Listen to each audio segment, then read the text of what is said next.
Getting your freestyle kick right not only helps to propel you forwards, also provides balance to your stroke and also allows you to swim more efficiently. So for that reason, it's well worth the time making sure that you are kicking right and correctly. So today, I'm going to run you through 5 tips on how to improve your freestyle kick.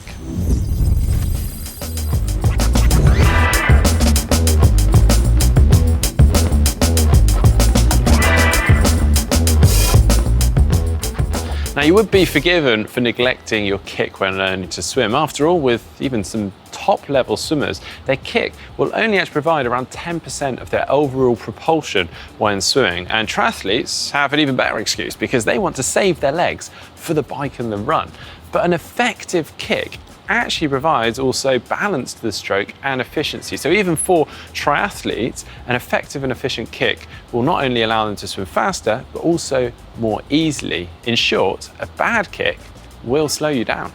So let's look at what the perfect freestyle kick looks like. The kick starts at your hips with your hip flexors pulling your upper leg down and your glutes pulling it back up.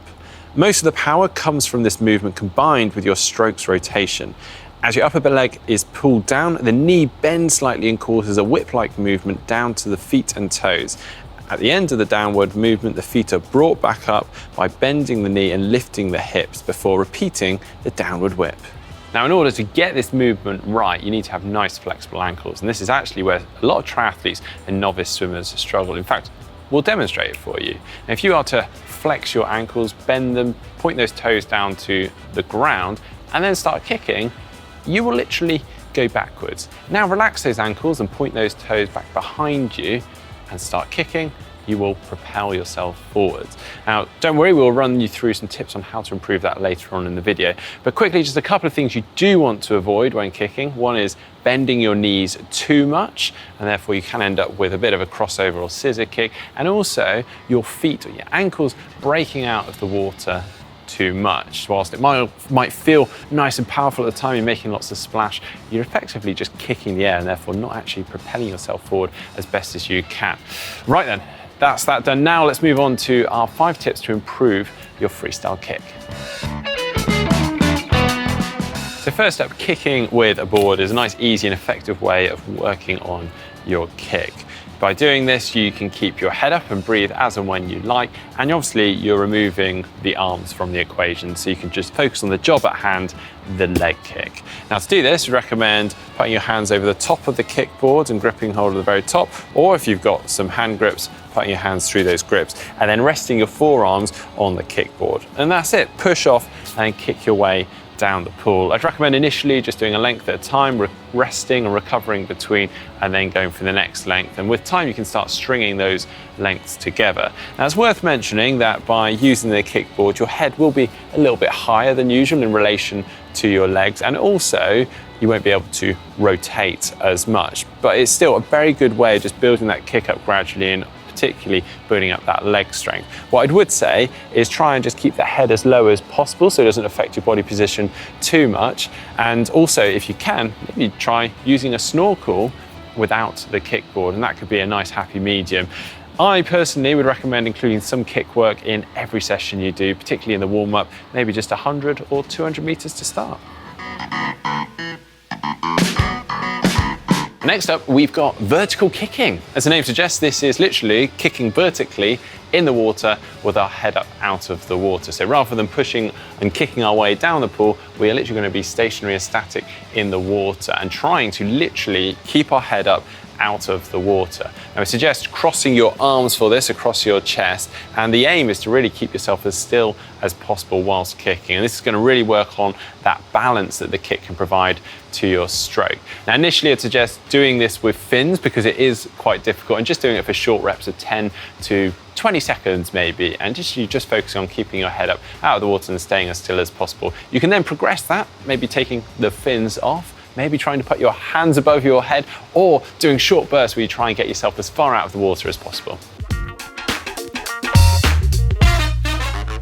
Now, even if you are doing absolutely everything right with your kick, if you aren't able to get a good ankle flexibility or too tight around your ankles, then that's going to absolutely scupper and destroy your kick.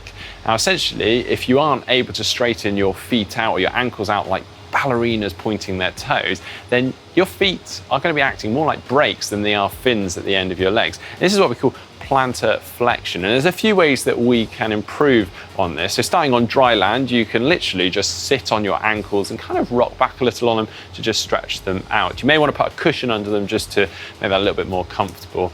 And then as you progress from that, you might be able to prop or lift the toes up and the feet up just to kind of increase that stretch a bit more. You could also look at massaging and stretching just the muscles along the lower part of the shin just to help further. And then when going into the water, really simple thing to do is popping some short fins on and just obviously practicing the kick motion, but in turn also helping to increase the flexibility and stretch through the ankles.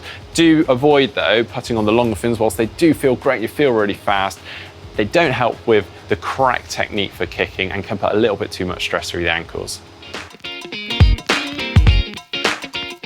And then kicking on your side is another great way of working on your kick. For this, essentially just pushing off the wall, rotating onto one side, and then with your lower arm, you extend that out, nice and straight. Then your upper arm, keep that straight down by your side, and then kick for roughly 10 kicks, and then one arm stroke over and rotate over onto the other side and perform the same again. So not only with this are you getting to practice your kick, you're also incorporating some rotation into the drill. And what I would suggest on this is whilst you're kicking, you set everything up and make sure that when you do rotate, you perform that really well and beautifully.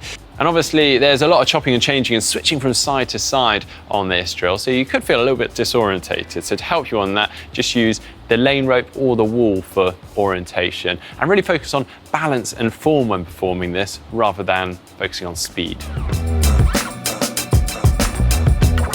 And whilst most of what we have talked about and shown you today has been relatively easy kicking, like with anything, varying the intensity will see even bigger improvements. So once you feel like you've got the fundamentals and basics of the technique down, it may be time to start including some short and high intensity sprints, perhaps just 10, 15, or maybe even 25 meters, very, very hard kicking.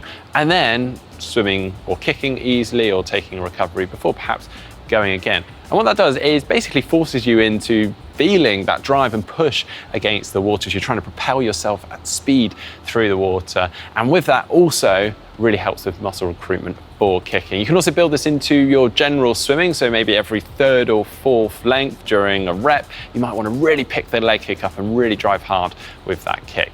Well, there we go. There's our 5 tips. If you really start to work on those and include those in your session, you will undoubtedly see an improvement in your kick and in turn, a big improvement in your overall swimming with both efficiency and the speed. Personally speaking, I don't kick a lot during some longer efforts or longer races, but that small kick that I do make does make a big influence or big impression on my swimming. If you enjoyed today's video, please do give it a thumbs up, give it a like, and don't forget to subscribe to GTN.